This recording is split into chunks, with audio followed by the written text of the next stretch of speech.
6 young dragons. 3. There's no way Dragon Goddess Yao's envoy is only a divine emperor. You must be teasing me. Sheng Ran refused to believe that would be Yuan's true cultivation. Yuan smiled and said, "But it's the truth." "No way." After a moment of awkward silence, Sheng Ran spoke again. "Okay, I'll suppress my cultivation to match yours." However, Yuan shook his head and said, "There's no need for you to do that." "What? But that wouldn't be fair." "Why not?" "Because I cannot use immortal qi." Sheng Ran quietly nodded. The next moment, Yuan exuded his immortal qi, shocking Sheng Ran and the spectators. He can use immortal qi even though he's only immortal? In the 7th heaven and above, all cultivators who have yet to break through immortal ascension and reach bronze immortal are considered mortals. Sheng Ran could only stand there with a dumbfounded look on her face. "Are you still going to underestimate me? I promise you that I am Dragon Goddess Yao's envoy for a reason," said Yuan, snapping Sheng Ran out of her daze. In that case, let's spar without any restrictions," she muttered. Yuan nodded. "That's more like it. By the way, I won't be using any techniques or weapons," he added. "So, you'll only be using your physique? I'll do that as well. Whenever you are ready," Yuan said calmly. After a brief moment of stillness, both sprang into action, moving almost at the same instant. Yuan, however, was a split second slower, having deliberately waited for Sheng Ran to make the first move. Their bodies shrouded in immortal qi, Yuan and Sheng Ran collided with explosive force, sending a powerful ripple surging through the arena. Fortunately, a protective formation surrounded the battlefield, containing the shockwave and preventing it from spilling into the surrounding area. A look of surprise appeared on Sheng Ran's face when she noticed how powerful Yuan's physique was. "I have never seen such a sturdy and powerful physique before. Can humans really achieve this level of physique as a mortal?" she cried inwardly.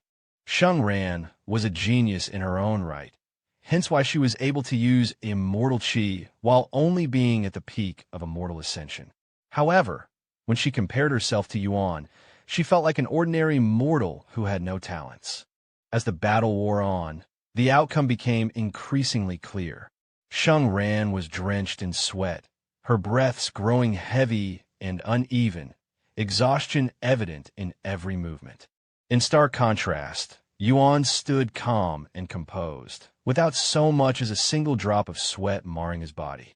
The Dragon Emperor watched with intense focus, not daring to miss even the slightest detail.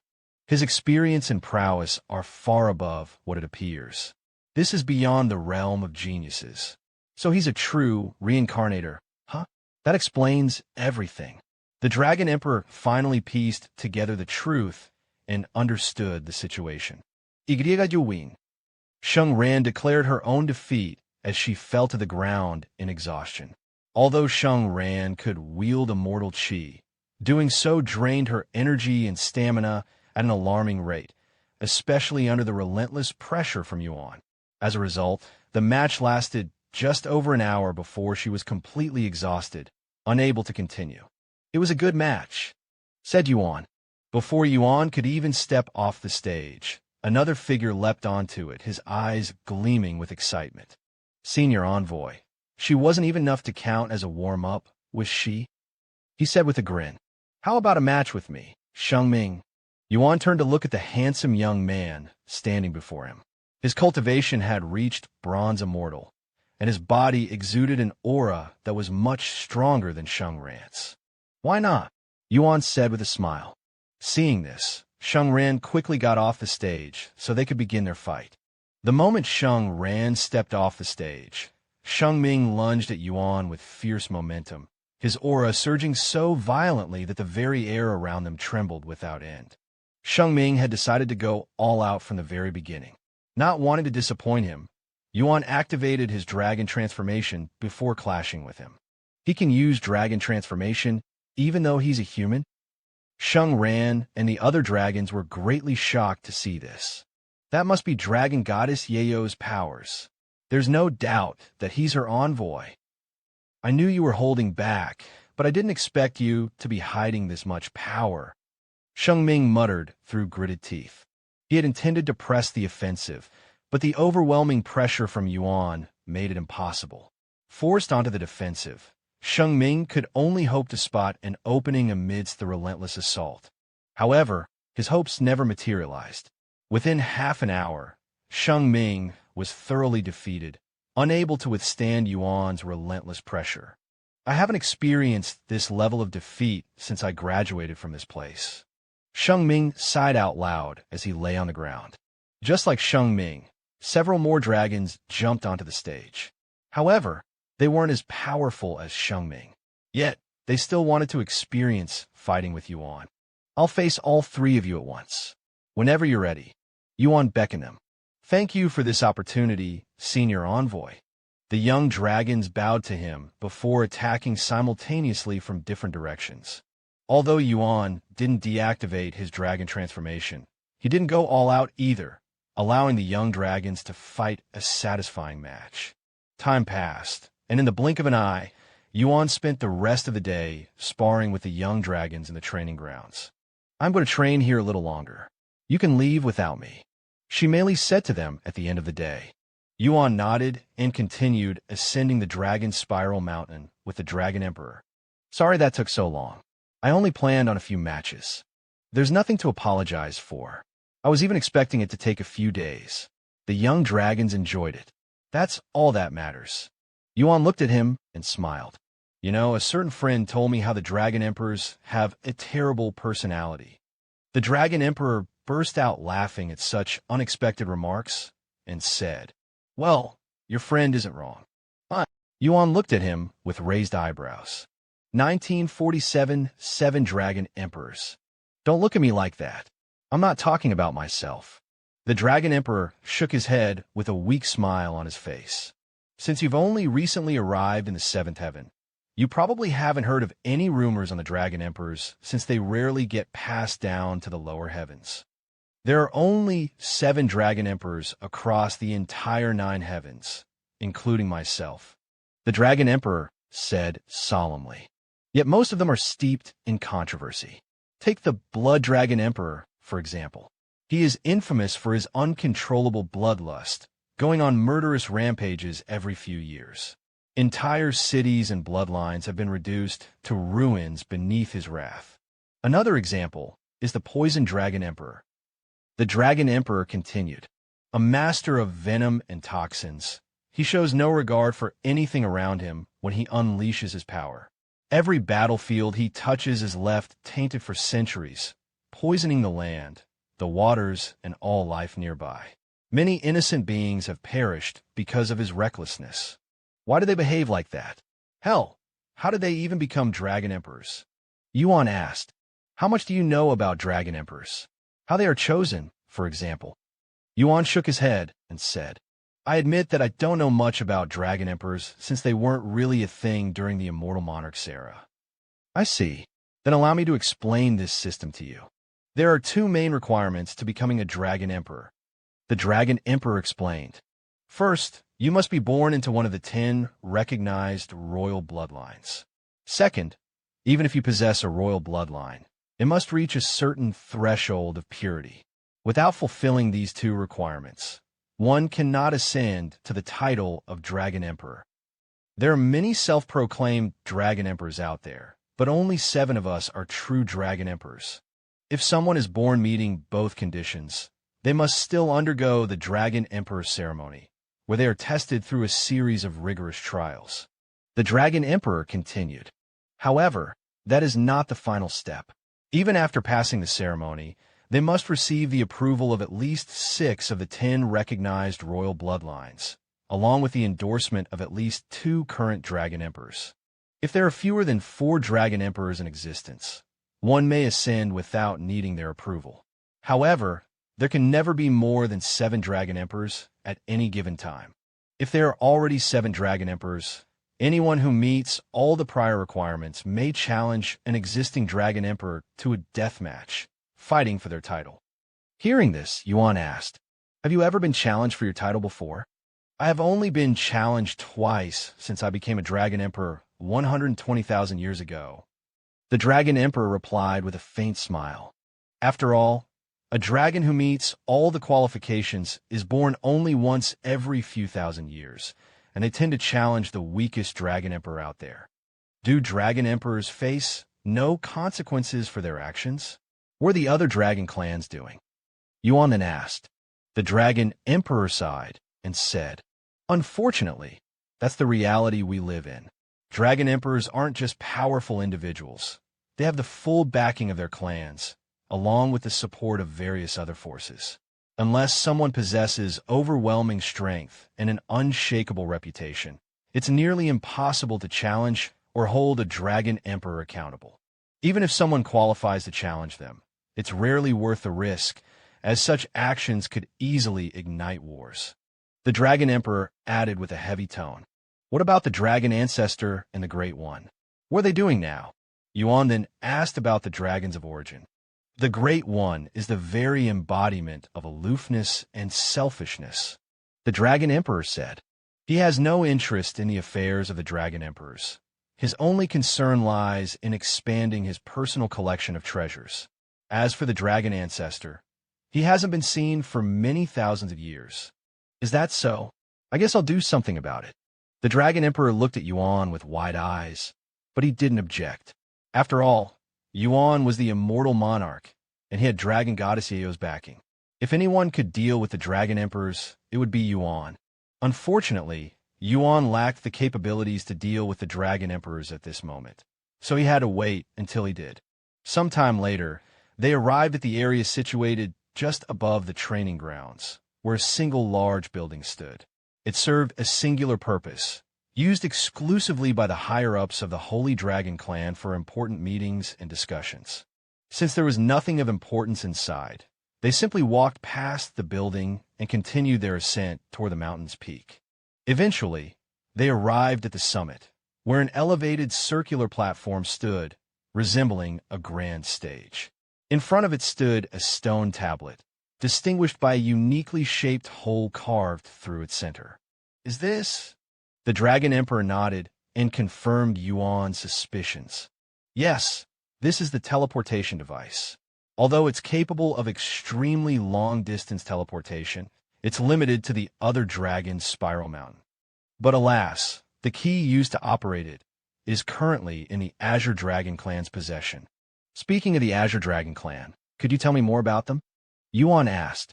I'd like to better understand their situation before I confront them. The Dragon Emperor nodded and replied, Of course. The Azure Dragon Clan once lived peacefully, hidden away in the Sea of Dragons. For countless years, they remained secluded, causing no conflict. However, for reasons unknown, they began making aggressive moves toward our Dragon Spiral Mountain a few thousand years ago, trying to appease the Great One. We tried asking for an explanation, but they refused to reveal anything. It's likely the Great One has something to do with it, but it's not like we can confront him. The Great One has a short temper and is easily offended. After all, 1948 Frozen Palace. The Great One, huh? Do you know his location? Yuan asked. The Dragon Emperor shook his head and said, The number of individuals who may know his location can be counted on one hand. He loves traveling the 9 heavens in search for treasures and can be anywhere. When he's not traveling, he's most likely hidden within his own realm or slumbering somewhere in the starry sky. I see. Anyway, going back to the Azure Dragon Clan. They are one of the 10 recognized royal bloodlines, but they are ranked last in terms of prowess and influence. After a slight pause, he added, In case you were wondering, the Holy Dragon Clan is ranked 6th. Their bloodline grants them complete mastery over water, so they establish their main dwelling deep on the floor of the Sea of Dragons. The Dragon Emperor continued to talk about the Azure Dragon Clan. Sometime later, Yuan said, I have a good understanding of the Azure Dragon Clan, somewhat. Until I meet and speak with them personally, I can't say I know them. Anyway, it'll take some time before they respond to our offer, right? That's correct. The Dragon Emperor replied. The fastest we've ever received a response was 5 weeks, and the longest took nearly 7 months. Their timing is unpredictable. I like to train in the meantime. Yuan said, "Does the Dragon Spiral Mountain have any unique training grounds? Specifically, something related to the Yin attribute. I'm working on strengthening my cold immunity." The Dragon Emperor nodded and replied, "Of course. We have special training grounds for those who have graduated from their initial training, what you experienced earlier." The Dragon Emperor led Yuan back down the mountain, retracing their steps until they returned to the training grounds. However, instead of stopping at the familiar arenas, where Shimeli was still engaged in spirited sparring with the young dragons, they continued deeper, heading toward a more secluded area. When they reached their destination, Yuan found himself standing before 5 towering pagodas, each emanating a distinct and ancient aura. After taking a moment to admire their imposing beauty, Yuan shifted his gaze to the large signs hanging above each entrance. 4 levels of Inferno, Frozen Palace, Endless Tribulations, Venomous Altar, and the Unyielding Playground, Yuan mumbled the names written on each sign with intrigue. The Dragon Emperor began introducing each pagoda in detail. Each of these pagodas contains a realm of its own, far more vast than their appearance suggests. This one is the 4 levels of Inferno. It is designed to temper one's resistance to fire, with 4 ascending levels of difficulty. You can challenge a higher floor as your endurance improves. He continued, "The first level is intended for beginners with no fire resistance. The second is suited for those with weak fire resistance. The third is for those with powerful fire resistance. As for the 4th level, it should only be attempted by those who possess super fire resistance. Anything less would be courting death." The Frozen Palace follows the same structure. The Dragon Emperor continued, "But it's designed to train one's resistance to cold, which should suit your needs." He gestured to the next pagoda. "The Endless Tribulation is for tempering one's body against the lightning." Then to another, "The Venomous Altar sharpens one's resistance to poison." Finally, he pointed to the last pagoda, and last but not least, the Unyielding Playground, where gravity is greatly intensified to strengthen one's raw physique and endurance. After learning about the 5 pagodas, Yuan asked, "So the Frozen Palace only trains one's cold resistance to supreme cold resistance?" Actually, the Frozen Palace has 5 levels, so you can train your cold resistance past supreme cold resistance. The Unyielding Playground has the most levels since we prefer training our raw physique. The Dragon Emperor clarified. Yuan nodded. "All right, I'll be training on the 5th level within the Frozen Palace. By the way, do you have a way to contact me when the Azure Dragon Clan responds?" "Don't worry, I'll personally come get you when they respond." "I understand. Have fun." Without any delay, Yuan stepped into the pagoda dedicated to cold resistance training. The moment he crossed the threshold, his surroundings shifted. He found himself standing in a vast, snowy expanse, where icy winds howled across an endless frozen plain. Far in the distance, towering against the pale horizon, stood a massive castle sculpted entirely from shimmering ice, its presence both majestic and foreboding. Since he already had supreme cold resistance, Yuan didn't feel any discomfort, but it was clear that the training had yet to truly begin. Without hesitation, Yuan began making his way toward the Ice Palace. Even before reaching the gates, Yuan could see a figure sitting in front of the entrance. When Yuan got near, this figure opened his eyes and spoke. "Since this is your first time here, allow me to give you a brief introduction. There are 5 floors in the Frozen Palace. You can increase the difficulty of your training by heading to the next floor. On each floor, you will not only have to endure the cold, but you'll also have to fight enemies. If they hit you, your body becomes more prone to the cold. If you need to leave, just shout for help, and I will come rescue you." Yuan nodded before asking, "Are you with the Holy Dragon Clan?" The middle-aged man shook his head and said, "No, I am from the Glacial Dragon Clan, the true owners of this realm. The Holy Dragon Clan merely borrows this training ground from us." "I see," Yuan murmured thoughtfully. "So the pagodas are actually teleportation devices." The Dragon Emperor had purposefully skipped this detail to surprise Yuan. "What are the rules?" Yuan then asked.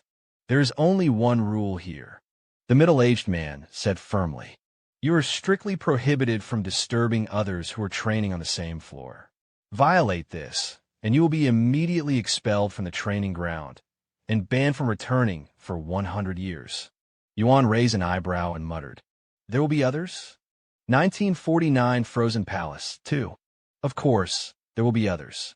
This is a public training ground, after all," said the middle-aged man. "That said, the majority of these individuals are from the dragon clans, so you won't be seeing many humans." "I see. Understandable.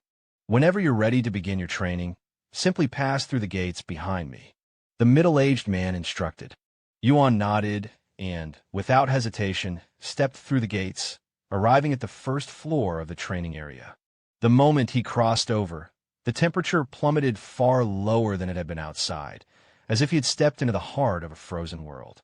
Of course, since this floor was meant for beginners, it didn't affect Yuan, who had reached supreme cold resistance. Without lingering, Yuan made his way straight toward the staircase leading to the second floor. As he walked, he couldn't help but notice just how vast the floor truly was. The space seemed endless. Aside from the entrance wall behind him, the castle's outer walls were nowhere in sight, swallowed by the seemingly infinite expanse of snow and ice. Moreover, at a glance, there appeared to be several thousand individuals scattered across the vast expanse, each focused intently on their training. As the middle-aged man had mentioned, the overwhelming majority of them were dragons, and those who didn't belong to the dragon clans were mostly from other beast races. Suddenly, Yuan sensed a surge of killing intent hurtling toward him. Turning swiftly to face the threat, he spotted a knight clad in icy armor, its entire form sculpted from frost. The knight charged at him with relentless momentum, its sword raised high, gleaming coldly under the pale light. Without even bothering to draw his weapon, Yuan casually sidestepped the knight's sword and swung his fist. The moment his strike connected with the icy armor, the knight's entire body shattered into countless glittering fragments, scattering like snow in the air. After destroying the knight, Yuan noticed his cold resistance and spiritual energy increasing slightly. Your cold resistance has improved slightly, so they're not just an annoyance. Eventually, Yuan reached the staircase leading to the next floor, only to find that it was actually a teleportation device designed to transport him directly upward. Upon arriving on the second floor, he immediately noticed the change.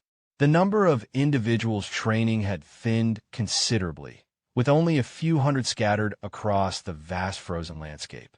Moreover, the cultivators on the second floor were far stronger than those on the first. While the first floor was filled with individuals still in the spirit realm, the ones here had already stepped into the divine realm and beyond. Once again, Yuan immediately made his way to the next teleportation device. Sometime later, Yuan arrived on the third floor, where the number of individuals training had been cut in half. On the third floor, the Ice Knights were not only more powerful than on the previous floors, but they also made more frequent appearances. By the time Yuan made it to the teleportation device to the fourth floor, he had to defeat 6 Ice Knights. On the fourth floor, the number of individuals had dwindled to fewer than 100. Most of them possessed cultivation levels around Immortal Ascension, and a few among them had already stepped into the Bronze Immortal realm. Eventually, Yuan arrived at the teleportation device to the 5th floor, and right beside the device was a warning that read, "Only those who have achieved supreme cold resistance should proceed to the 5th floor." After glancing at the warning, Yuan, without hesitation, entered the teleportation device and teleported to the 5th floor. The moment Yuan stepped onto the 5th floor, a bone-chilling cold that he hadn't been able to experience in the previous 4 floors immediately washed over him. For the first time, he didn't need to fight the Ice Knights to feel his cold resistance being tempered, and simply standing there was enough to push his body toward growth. The 5th floor was noticeably less spacious than the previous levels, its confined space concentrating the cold into a much smaller area. As a result, the frigid temperature bore down on everything with a far greater intensity. Moreover, a massive ice structure stood at the very center of the training room, its towering presence radiating an even deeper, more penetrating chill. As for the number of people training on the 5th floor, there were only 4, and 3 of them were female. Unsurprisingly, the vast majority of people training inside the Frozen Palace were females. When Yuan arrived on the 5th floor, none of the others spared him so much as a glance, each completely absorbed in their own training. Yuan wanted to start his training immediately, but he was somewhat disappointed by the training grounds.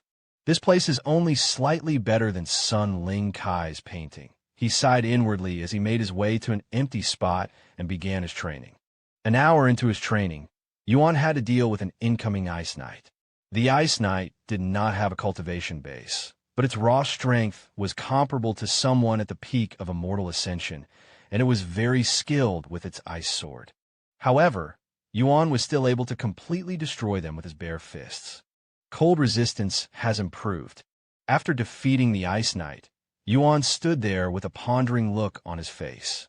What a second! That guard said if I get hit by these Ice Knights, my body becomes more prone to the cold.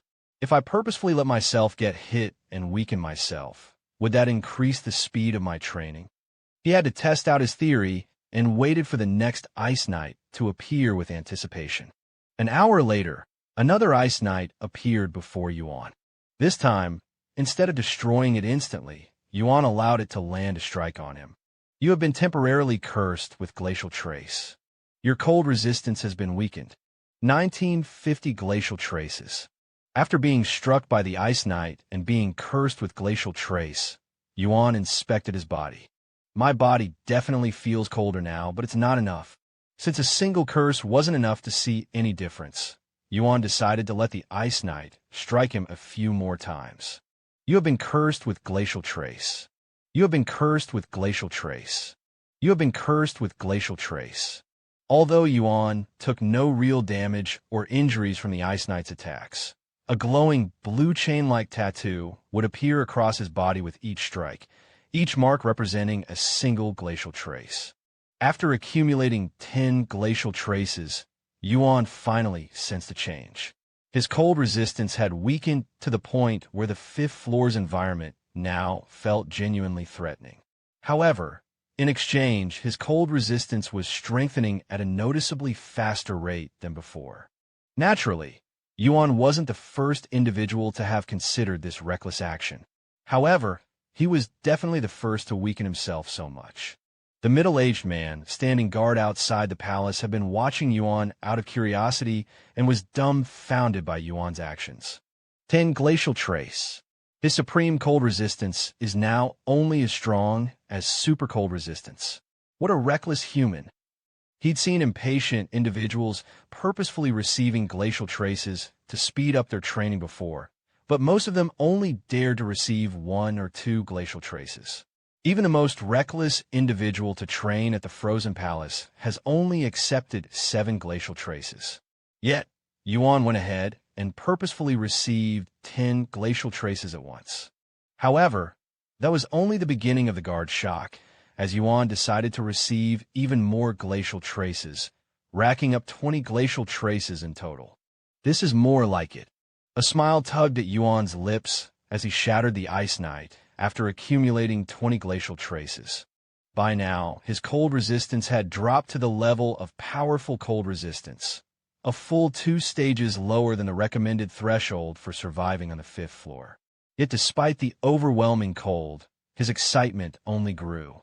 The other 4 individuals training on the 5th floor finally turned their attention to Yuan, their faces filled with shock and disbelief as they realized what he had done to himself.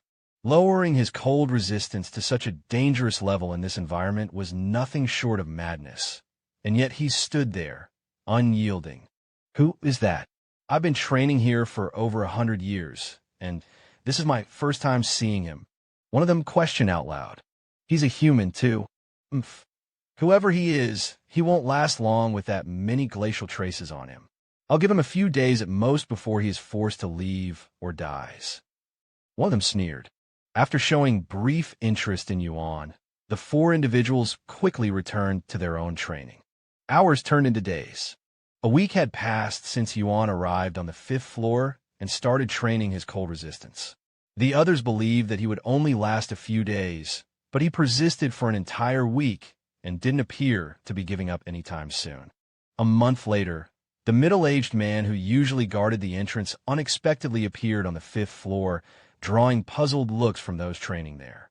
It was the first time any of them had seen him abandon his post. The middle-aged man approached Yuan after finding him. "I have a message from the Holy Dragon Clan's Dragon Emperor," he said. "The Azure Dragon Clan has responded. They have agreed to meet you. It will happen in 3 months on a specific island.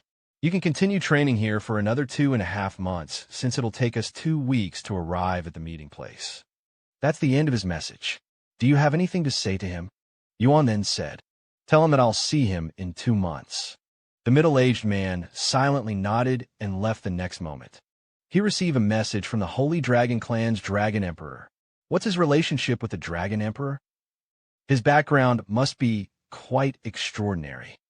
The 4 individuals itched to approach Yuan and strike up a conversation, curiosity burning in their eyes. However, bound by the strict rules of the training ground, they didn't dare disturb him, knowing that even a simple word could be seen as interfering with his training. Even when they spoke aloud, it was little more than muttering to themselves, carefully avoiding direct conversation with one another to stay within the rules. Once the middle-aged man left, Yuan returned to his training. However, when the Ice Knight appeared half an hour later, Yuan allowed it to strike him, giving himself several more glacial traces. Heavens! He's at 30 traces now. Is he actually trying to kill himself? The others were in disbelief at Yuan's recklessness. Unbeknownst to them, Yuan would have died countless times already if it weren't for his regeneration ability and powerful physique. I need to achieve cold immunity before I meet the Azure Dragon Clan. With that determination, Yuan increased his glacial traces until he reached 40.